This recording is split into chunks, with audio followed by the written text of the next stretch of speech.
मुंबई उच्च न्यायालयाच्या आदेशानंतर गेले 3 ते 6 वर्षे रखडलेल्या स्थानिक स्वराज्य संस्थांच्या निवडणुकांची प्रक्रिया सुरू झाली आहे. मात्र सन 2017 प्रमाणे प्रभाग रचना करण्यात येणार आहे. वाढते नागरिकीकरण आणि त्यामुळे वाढलेल्या लोकसंख्येचा विचार करता अशा पद्धतीची प्रभाग रचना अन्यायकारक ठरणार आहे.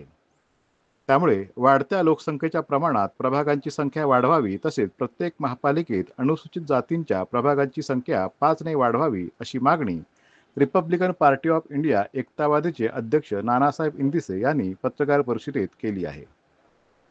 याबाबत आपण मुख्यमंत्री देवेंद्र फडणवीस आणि उपमुख्यमंत्री एकनाथ शिंदे, अजित पवार, सामाजिक न्यायमंत्री संजय शिरसाट यांची भेट घेतली असून त्यांनीही या मागणीबाबत अनुकूलता दर्शवली असल्याचेही इंदिसे यांनी यावेळी सांगितले.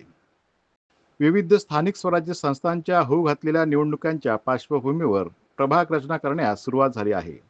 ही प्रभाग रचना सन 1917च्या अनुषंगाने करण्यात येणार असल्याची चर्चा असल्याने त्यावर नानासाहेब इंदिसे यांनी आपली भूमिका पत्रकार परिषदेत मांडली.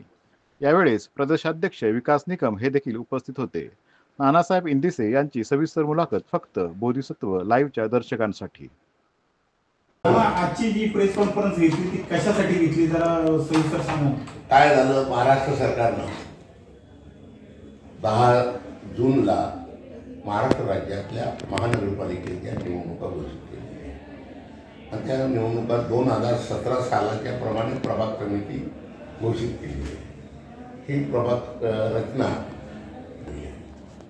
2001ची शिरगंती 2011ला झाली आणि 2011 आज 25 आहे, म्हणजे 15 वर्षे झाले. तर लोकसंख्या जमीन वाढली आणि शहरीकरण, नागरिककरण प्रत्येक महाराष्ट्रात वाढलं आहे. नुसतं ठाणाच नाही की जेवढी मोठी शहर आहे, महानगरपालिका प्रामुख्याने एक 2-4 महानगरपालिका वगळता सर्व महानगरपालिकेमध्ये दुपटीनं लोकसंख्या झालेली आहे.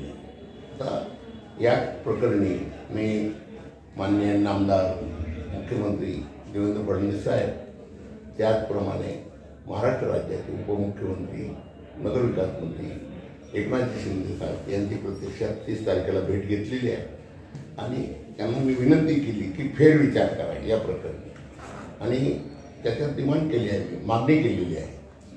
2021च्या जनतेचा आधार घेऊन ढोबळ मनानं प्रभाग संख्याही वाढवा आणि अनुसूचित जातीचे शहरी भागात काही अनुसूचित जमात नाही आहे, तर अनुसूचित जातीचे कमीत कमी प्रत्येक महानगरपालिकेत 5 उमेदवार वाढवावे आणि पूर्ण महानगरपालिकेतील लोकसंख्येच्या कमीत कमी उमेदवार 15, 20, 25 वाढवावे अशी मागणी. मुख्यतः सर नाना, जे आता 2011च्या प्रमाणे जर निवडणूक झाली तर अनुसूचित जातीच्या याच्यावर काय अन्याय होईल असं तुम्हाला वाटतं? नाही ना, म्हणून तर नाही, अन्याय होणारच आहे. नाही, नुसतं अनुसूचित जाती 11 प्रमाणे जर निवडणूक झाली तर अनुसूचित जातीवर नाही, जनरल लोकांवर, म्हणजे लोकसंख्या दुपटीने वाढलेली आहे. लोकसंख्या दुपटीने वाढलेली आहे, तर त्या अन्याय होणार का? जनतेवर अन्याय होणार आहे, लोकप्रतिनिधीवर अन्याय होणार आहे. नाही, मुळात काय झालं की आपले अनुसूचित जातीचे काही प्रभाग फोडण्यात आले, काही लोकांना स्थलांतरित करण्यात आलं आणि त्यामुळे काही जे यापूर्वीचे जे अनुसूचित जातीचे वाढ होते ते जनरल झालेले आहेत. नाही, ते काय जनरल, आता काय झालं आहे, आपली मागणी अशी आहे की 2021ची शिरगंती ही ढोबळ मानाने आणि त्याच अनुषंगाने प्रभाग रचना करा आणि अनुसूचित जातीची वाढ वाढवा. कमीत कमी प्रत्येक महानगरपालिकेत 5 वाढ वाढवा अशी डिमांड आमची मागणी आहे. तुम्ही या संदर्भात काय म्हणजे प्रयत्न केले? समजा सरकारनं मान्य नाही केलं तर पुढचं काय? मग त्याला पुढचा विचार पुढं कर, जर केला नाही तर आज नाही बोलण्यात